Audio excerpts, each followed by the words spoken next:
जब भारतीय जनता पार्टी में ये विधायक शामिल हुए कि हमारे आरोप सही थे। भारतीय जनता पार्टी ने धन बल और ईडी सीबीआई के सहारे जो है पूरे हिंदुस्तान में सत्ता हथियाने का जो एक कार्यक्रम चलाया है, ये लोकतंत्र के मूल्यों के विरुद्ध है और इससे जो हमारी समाज के ऊपर जो है गलत असर पड़ रहा है और भारतीय जनता पार्टी सत्ता हथियाने के लिए जो है किसी भी हद तक जा सकती है, इससे ये साबित होता है।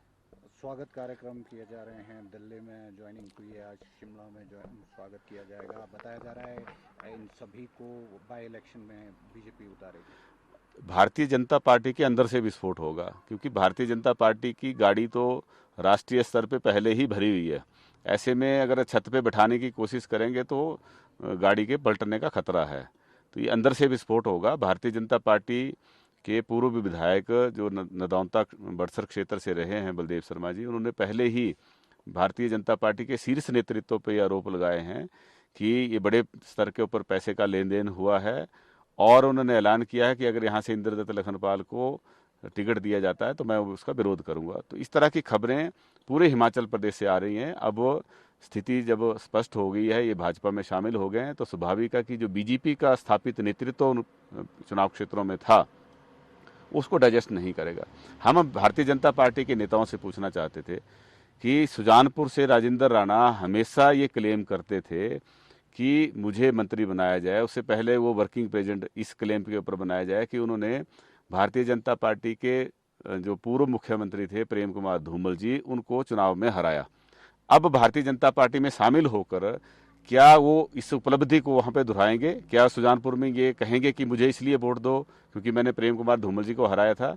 क्या वो अनुराग ठाकुर जी से इसलिए इस आधार पे जो है वो सहयोग मांगेंगे कि मैंने आपके पिताजी जो पूर्व मुख्यमंत्री प्रेम कुमार धूमल जी थे उनको हराया था, इसलिए जो उनकी उपलब्धि वो गिनाते थे, आज भाजपा में जाकर वो क्या कहेंगे कि ये मेरी क्या उपलब्धि थी? ये सिर्फ भारतीय जनता पार्टी के जो आंतरिक लड़ाई है उसका परिणाम है और इससे आंतरिक लड़ाई और ज़्यादा बढ़ेगी। ये जेपी नड्डा जी जो भारतीय जनता पार्टी के राष्ट्रीय अध्यक्ष हैं, ये अपना पार्टी के अंदर प्रभाव बढ़ाने के चक्करों में और जो अनुराग ठाकुर जी और धूमल साहब का जो इनका जयराम जी का था पार्टी के अंदर प्रभाव, उसको कम करने के लिए जो है ये सब कुछ कदम जेपी नड्डा जी ने उठाए हैं। राणा जी कह रहे हैं कि जो कांग्रेस ने गारंटीज प्रॉमिस की थी वो फुलफिल नहीं की गई, हमारी रिस्पॉन्सिबिलिटी जनता के लिए है और जो मुख्यमंत्री है वो डिक्टेटर की तरह बिहेव कर रहे हैं, एमएलए को नहीं सुन रहे हैं। राजेंद्र राणा जी पता नहीं किस दुनिया में रहते हैं। जब कांग्रेस की सरकार बनी तो हमने सबसे मुश्किल गारंटी थी ओपीएस लागू करना, उसको सबसे पहले लागू किया। दूसरी गारंटी थी हमारी सबसे बड़ी महिलाओं को 1500 रुपये मासिक सम्मान निधि योजना देना, उसको लागू किया गया और ये आज नहीं किया गया। 15 अप्रैल 2023 को जो था वो लाहौल स्पीति से इसकी शुरुआत कर दी गई थी। उसके बाद हमने हर विधानसभा क्षेत्र में 4-4 इंग्लिश मीडियम स्कूल खोलने की बात कही थी। हमारी सरकार ने निर्णय लिया कि सभी स्कूलों में जो है ऑप्शनल जो है वो हिंदी और इंग्लिश मीडियम में पढ़ाया जाएगा। राजीव गांधी स्टार्टअप योजना की जो थी वो हमारी गारंटी थी, उसको लागू कर दिया। तो 4 गारंटियां तो हम पहले लागू कर दिए हैं। और 5वीं जो दूध का हमारे समर्थन मूल्य बढ़ाने की बात थी, उसको भी पार्शली लागू कर दिया है। उसके लिए जो दूध प्रसंस्करण केंद्र है वो स्थापित करने के लिए 250 करोड़ रुपए जो है वो डगवार में स्थापित करने के लिए स्वीकृत कर दिया, उसका काम शुरू हो गया है। गोबर खरीदने के लिए भी पूरी योजना बना दी है। तो हम धीरे धीरे उस और बढ़ रहे हैं, लेकिन 4 मुख्य गारंटियां जो है हमने पहले से ही लागू कर दी हैं। तो उनको वो जब विधानसभा में गवर्नर एड्रेस पे भाषण दिया तब तो वो अप्रिशिएट कर रहे थे सरकार की नीतियों को, सरकार की उपलब्धियों को बखान कर रहे थे। अब जब जैसे ही चोला बदल दिया तो उसके बाद फिर वो जो है वो खोट निकालना शुरू हो गया। और मुख्यमंत्री जी आज से कांग्रेस में नहीं है। राजेंद्र राणा जी अभी कुछ साल पहले कांग्रेस में आए थे और कांग्रेस में आते ही उनको बहुत कुछ मिल गया। कांग्रेस में आए, उनको लोकसभा का टिकट दिया, उनकी पत्नी को विधानसभा का टिकट दिया, उनके बेटे को सोशल मीडिया का अध्यक्ष बना दिया, उसके बाद उनको प्रदेश कांग्रेस कमेटी का वर्किंग प्रेसिडेंट बना दिया। तो इतना जल्दी जल्दी सब कुछ मिल गया। सुक्खू जी को 40 सालों की मेहनत के बाद मिला। ये कभी मंत्री नहीं रहे, कभी चेयरमैन नहीं रहे, कभी वर्किंग प्रेसिडेंट नहीं रहे। तो ये कांग्रेस पार्टी के अंदर जो है ये यहाँ की संस्कृति में एडजस्ट नहीं हो पाए, और जिस तरह की राजनीति वो चाहते थे उसके हिसाब से कांग्रेस नहीं चलेगी। कांग्रेस में समर्पित लोग हैं, बहुत सारे लोग हैं जिन्होंने अपना जीवन का बहुत बड़ा कार्यकाल जो है पार्टी को बनाने के लिए दिया है। उन सब के ऊपर एकदम से राजेंद्र राणा जी को नहीं बैठाया जा सकता था।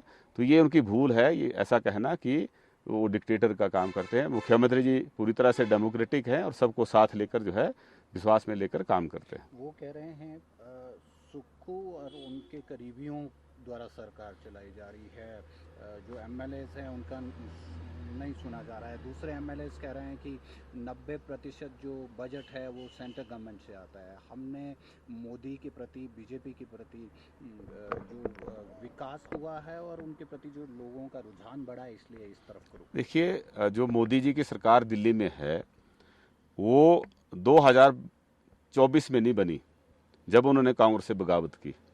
आप इन लोगों के जो चुनावी भाषण हैं, जब इन्होंने कांग्रेस के टिकट पे चुनाव लड़ा और कांग्रेस के नाम पे अपने लिए वोट मांगे, आप उस समय के इनके भाषण सुने, तब ये बुद्धि इनकी कहाँ चली गई थी कि हमने मोदी जी से काम लेने हैं, या मोदी जी का नेतृत्व तब भी ऐसा ही था, अब भी वैसा ही है, ठीक है ना। तो उस समय तो ये विरोध करते थे, अब अचानक जो है ये परिवर्तन कहाँ से हो गया? ये कहीं ना कहीं इनका जो व्यक्तिगत जो इनका महत्वाकांक्षाएं थी वो इनके ऊपर हावी हैं, और इसलिए जो है अपनी बात को, अपने स्टैंड को जस्टिफाई करने के लिए, जो इनका स्टैंड गलत था उसको सही दर्शाने के लिए ये सारे बहाने जो हैं रचे जा रहे हैं। इंडिपेंडेंट जो विधायक हैं उन्होंने भी रिज़ाइन किया, हालांकि अभी एक्सेप्ट नहीं हुआ है, वहाँ भी चुनाव होंगे। अगर हम आपके पार्लियामेंट्री एरिया की बात करें, क्योंकि ये की फोकस रहने वाला है, बाई इलेक्शन 4 होंगे, अनुराग ठाकुर वहाँ से पार्लियामेंट के लिए लड़ रहे हैं, तो कांग्रेस के लिए ये जो पूरा घटनाक्रम है किस तरह से देखते हैं, बेनिफिट रहने वाला है?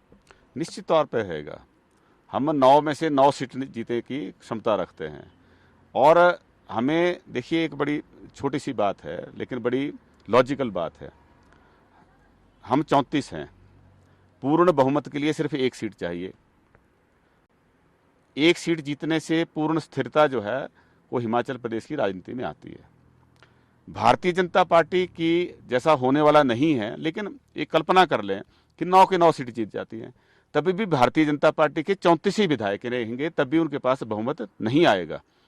तो हिमाचल की जनता बड़ी समझदार है, वो स्टेबल गवर्नमेंट चाहती है, ऐसी सरकार चाहती है जिस सरकार ने ओपीएस लागू किया, जिस सरकार ने महिलाओं को 1500 रुपये सम्मान निधि योजना लागू की, जिस सरकार ने स्टार्टअप योजना शुरू की, जिस सरकार ने सुखाश्रय योजना शुरू की, विधवा और एकल नारी के लिए आवास योजना शुरू की।